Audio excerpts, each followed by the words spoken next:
Hi everyone! Today I'm going to be reading the first couple of chapters of Kate in Waiting by Becky Albertali. This is the same author who wrote Love, Simon, or the book Simon versus the Homo Sapien Agenda, which became the movie Love, Simon. I hope you really enjoy this beginning. Overture. It really feels like an ending in every possible way. With the curtains pulled closed, the stage might as well be another planet. A well-lit planet full of giant foam set pieces inhabited only by Andy and me and Matt. Coke-ad Matt. "It's now or never," whispers Andy. He doesn't move an inch. Neither do I. We just sort of stand there in the shadow of a papier-mâché Audrey 2. There's nothing sadder than the end of a crush. And it's not like this was one of those distant stranger crushes. Andy and I have actually talked to this boy, tons of words on multiple glorious occasions. No small feat, since Matt's the kind of gorgeous that usually renders us speechless. He's got one of those old-timey faces with blonde hair and pink cheeks. Our friend Brandy collects Coca-Cola merch, and I swear the vintage ad in her bathroom looks exactly like Matt. Thus the nickname. The ad says the thirst stops here, but in our case, the thirst doesn't stop. It's basic Avril Lavigne math. We were the junior theatre counsellors, he was our cute towny vocal consultant. You truly could not make it any more obvious. And for a full 6 weeks, he's been the sun in our solar system. But he lives up the road from camp in Mentone, Alabama, which is just about 100 miles away from Roswell, Georgia. So Andy's right. Now or never. Deep breath. "Hey, Matt."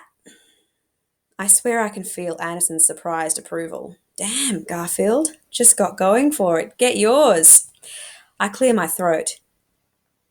"So, we want to say goodbye and, thank you." Matt slides a sheet of music into his tote bag and smiles. "Thank me?" "For the vocal consultation," I say, "and everything." Andy nods fervently, adjusting his glasses. "Oh, Kate, you too. So cool meeting you guys." Matt hoists his tote bag over his shoulder, shifting his weight towards the door just barely. Exit posture. Crap. I'm just going to... "Can we take a selfie?" I blurt. I'm already cringing. You know what would be cool if my voice would stop shaking? Also, Anderson, my dude, anytime you want to step up, be my guest. "Oh, sure," Matt says. "Let's do it." Well then.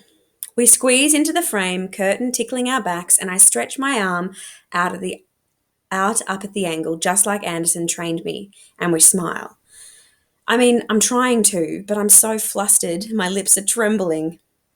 It's worth it. Even if I come out looking like a dazed fangirl, it's worth it.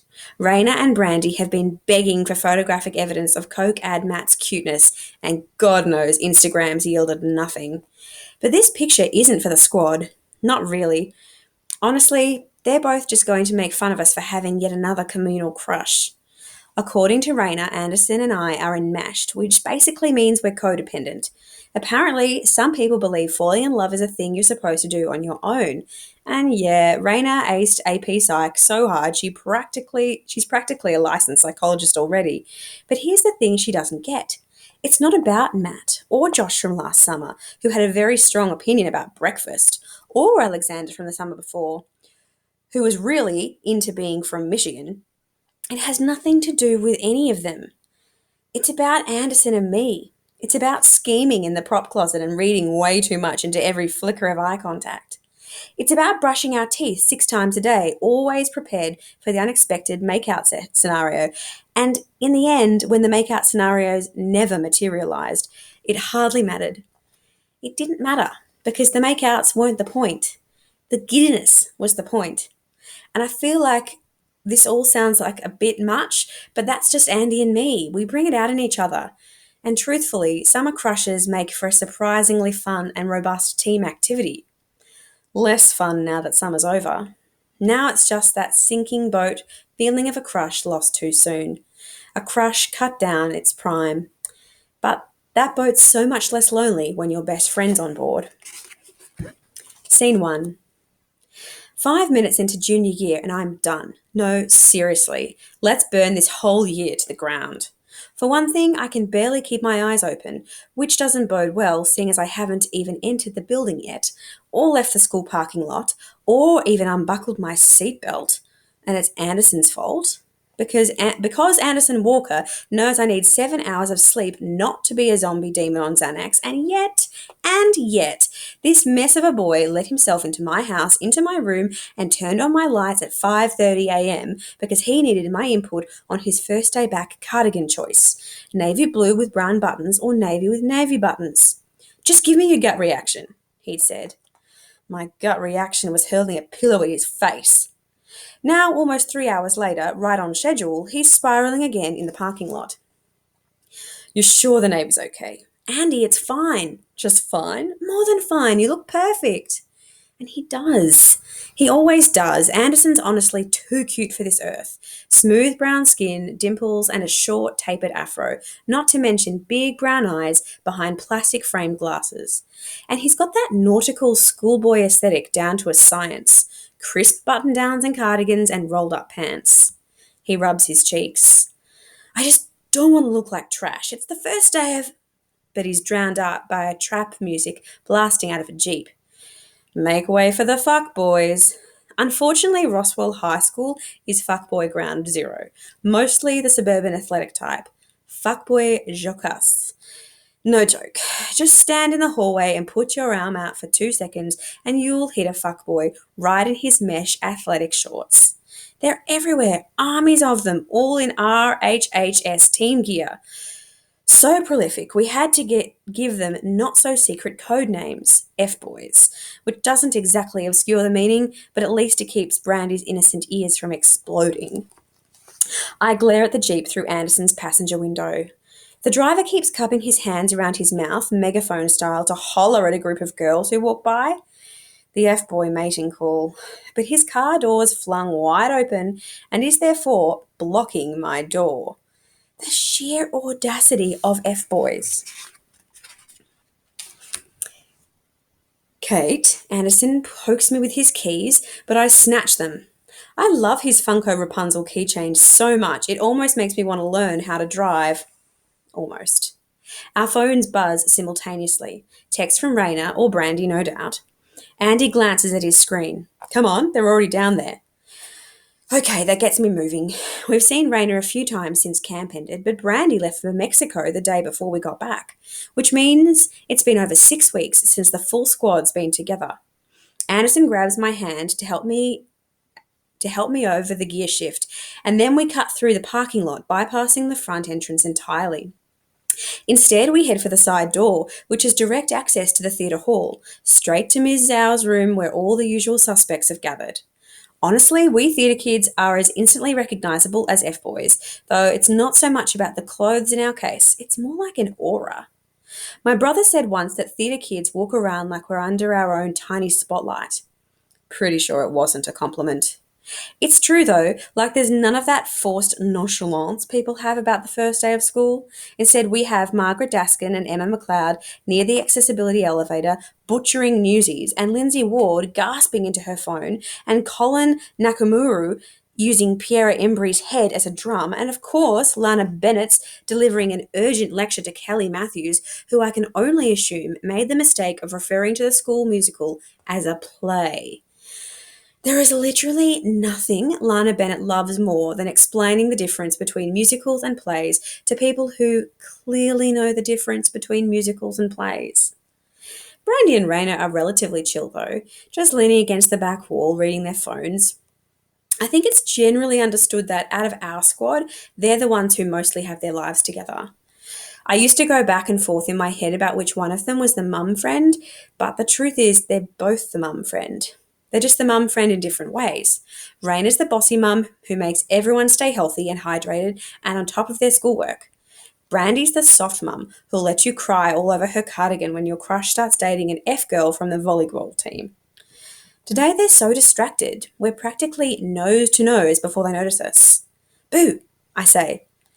They both look up with a start, and Raina's eyes go straight to Anderson's keys in my hands. Kate, did you drive? I laughed, tossing the keys back to Andy. Yeah, no. Didn't you say you were going to? Yeah, and I will. Raina narrows her eyes. I will, really soon. Technically, I could take the driver's test tomorrow. I've had my permit for almost a year and a half, but I haven't taken the plunge, and I'm not exactly dying to either. At the end of the day, I'm really a passenger seat kind of person. Brandy hugs me. Your hair looks so cute. So maybe Anderson's 5:30 wake-up call paid off. Normally, my hair's a notorious mess. It's that halfway point between blonde and brown, and left to its own devices, it's almost recklessly wavy. But right now, it's what Anderson calls white girl on YouTube wavy. I do think it's worth the effort every now and then, given that I'm a person whose overall attractiveness is highly hair correlated.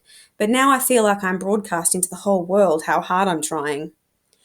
How was Mexico? I brush the ruffled sleeve of Brandy's dress. I love this. She smiles. It was great. Really hot though. How was camp? I mean, none of our campers died. Well done, Raina says. And I press my hand to my heart. Matt knows our names. Cokehead Matt. Raina grins. Okay, that's blasphemy. I scrunch my nose at her.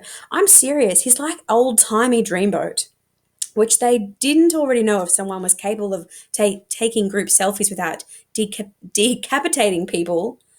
It's not my fault Matt's 6 feet tall, I say. Did I mention he's 6 feet tall? Literally 10 times, says Raina. Anderson turns to Brandy and Raina. Did I tell you he knew how to pronounce Achilles on the first try?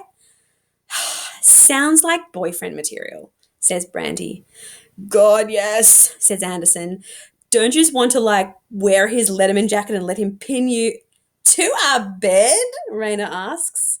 Anderson bites back a smile and then shakes his head quickly. Anyway, his eyes flick back to Ms. Zhao's door. No updates? Nothing, Raina says. Not even a clue. Harold thinks it's going to be a chorus line. Anderson whirls to face her head on. Why? Gut feeling, Raina shrugs. Ginger intuition? Is ginger intuition a thing? I mean, according to Harold. Harold McMallan, world-class jelly bean, sunshine in boy form. Raina's boyfriend. They met about a year ago in this online trans support group Raina moderates. Harold's cis, but his twin sibling is non-binary, and he actually lives pretty close to us. He's super shy and kind of wonderfully awkward. Raina gets this smile in her voice whenever she talks about him. Okay, well, I have a theory, Anderson says. It's a medieval year. What? Hear me out. Last year was West Side Story, freshman year, Into the Woods, and they did Bye Bye Birdie when we were in 8th grade. I don't get it, says Brandy. I'm just saying the PTA is super cheap, right? So we're just cycling through 2 sets of costumes. We've got the 50s costumes and the medieval costumes, and they alternate them so no one catches on. Just watch. Any minute, Zhao's coming in with the sign-up sheet. Andy's enjoying this now, drawing out the info, dimples activating. And you'll see, it's a medieval year. Mark my words. Cinderella, Camelot. Or it's going to be a chorus line, I say. And you're going to feel like such a dumbass. Yeah, but, he lifts a finger. A chorus line in medieval clothes? Follow the money, Garfield. Follow the money. Raina and I snort at the exact same moment. But before either of us can make the requisite wise-ass remark, Ms. Zhao's door creaks open, and the whole corridor goes silent. Anderson grabs my hand, and my heart's in my throat, which makes zero sense since there's no suspense here. It's the same every year. Ms. Zhao announces the fall musical on the first day of school. Then I spend a week or two freaking out for no reason, playing the soundtrack on repeat, letting my daydreams run wild. It's the same nonsensical thought every time. Maybe this is the year. Maybe this is when the switch flips. But the truth is, I always know exactly where I'll find myself when the cast list gets posted. Bottom of the page, nameless part in the ensemble. I'm an absolute legend in the category of nameless parts in the ensemble. But somehow this moment gets me every time. The way everyone freezes when Ms. Zhao steps out of the theatre room. The way she keeps her face impassive and doesn't make eye contact with anyone until the sign-up sheet's officially on the door. At least that's how it's supposed to go. But when the door flings open at last, it isn't Ms. Zhao there at all. That sounds like a cliffhanger. I hope you enjoyed those first couple of chapters of Kate in Waiting, everyone. If you're interested, we have a copy in our school library, so please go and borrow it, read it, and let me know your thoughts. See you next